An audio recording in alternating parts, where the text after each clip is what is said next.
What is up, you guys? Wanted to come on here and give you guys my plays for the day. So today is January 18th. It is Thursday, and yeah, we got a lot of NFL action this weekend. First and foremost, I like to always go over the promos for the day or that are ongoing, because that's kind of the easiest money you can make in this business, so to speak. So for Sleeper, what they do is they run Wildcard Wednesday. It's very similar to Taco Tuesday if you're a PrizePicks user, which I'm assuming most of you guys are. But if you don't have Sleeper, what they do is run Wildcard Wednesday, and it's not only on Wednesday. Well, you can only take it once, but it runs all the way up until the games are actually played. So they have a Josh Allen reduced line, and they have a Christian McCaffrey reduced line. If you go to my video from yesterday, I have the plays for that. So check those out. The plays will still be good to go because they're all NFL plays, so they won't happen till this weekend. So yeah, definitely go check those out. And yeah, download Sleeper if you haven't. What they do is they match your deposit up to $500. So PrizePicks will match your deposit up to $100. So if you don't have PrizePicks, then use that. But if you don't have Sleeper, for sure use this because it's a free $500. Because if you deposit $500, they'll give you $500. You can start with $1,000 in your account. Whenever I first started using Sleeper, they did not run this promo. I just had $100, and yeah, I really wish I would have deposited with $500. So I don't know how long this will last. So do that, and then yeah, let's jump into the plays for this weekend then. So, let me just resize this real quick, but. So I've been getting a lot of questions on, are these plays actually 25x? So PrizePicks has been doing a lot of payout shifts recently because this is kind of the most profitable way long-term to win on PrizePicks is to do correlated betting like we do here. So the reasoning behind a lot of their payout shifts is because they want to limit the wins that these 5 and 6 man plays can bring whenever you do a correlated entry like this.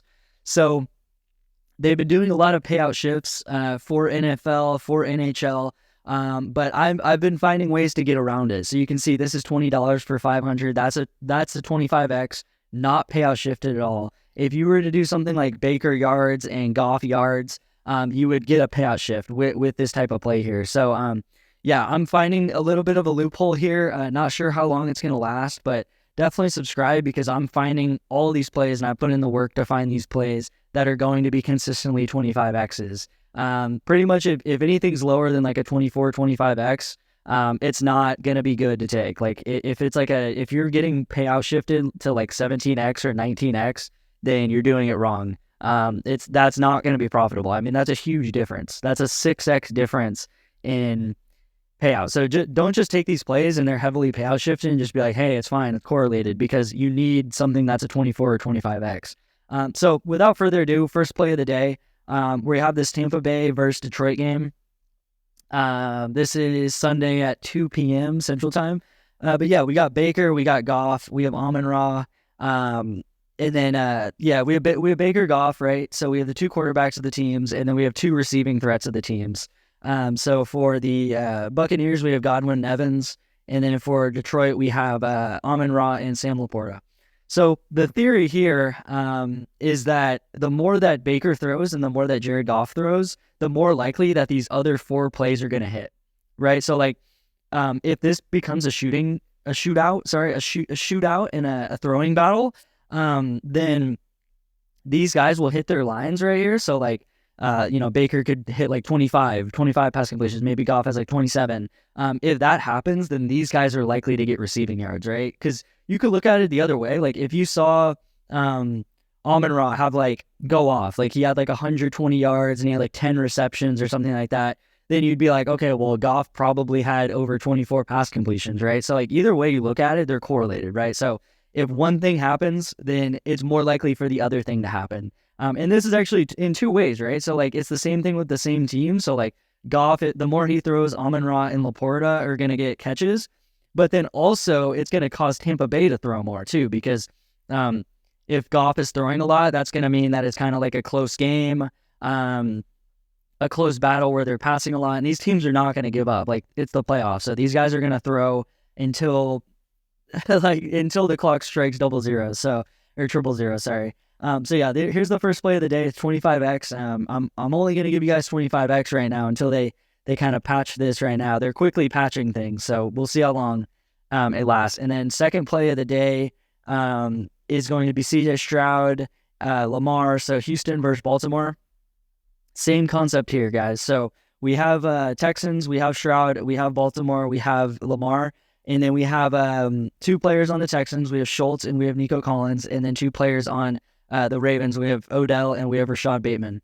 So same exact thing here. Like if it goes into a passing battle, like look how low these lines are for these guys. Like seriously, these lines are so low for these 2 quarterbacks. Like these are like both top 5 quarterbacks this year. Like I don't know, MVP caliber quarterbacks, and their lines are this low.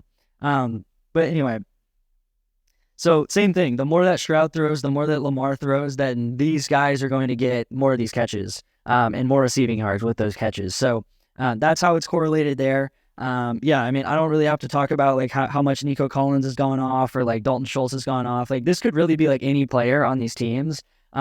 These are just like kind of their top targets here. Top receiving threats here. So yeah, this is the second play of the day. I'm gonna try to give you guys more plays, more different ways to arrange these. I know there's only a couple games this weekend because we're dwindling down in the playoffs. But yeah, use those codes for Sleeper. Use the code for PrizePicks. Like, comment, subscribe, and yeah, I mean, leave us subscribe just for the fact that we're kind of finding these non-payout shifted lines here, because I know a lot of people have been having trouble about that recently. Yeah, hope you guys have a great day and enjoy.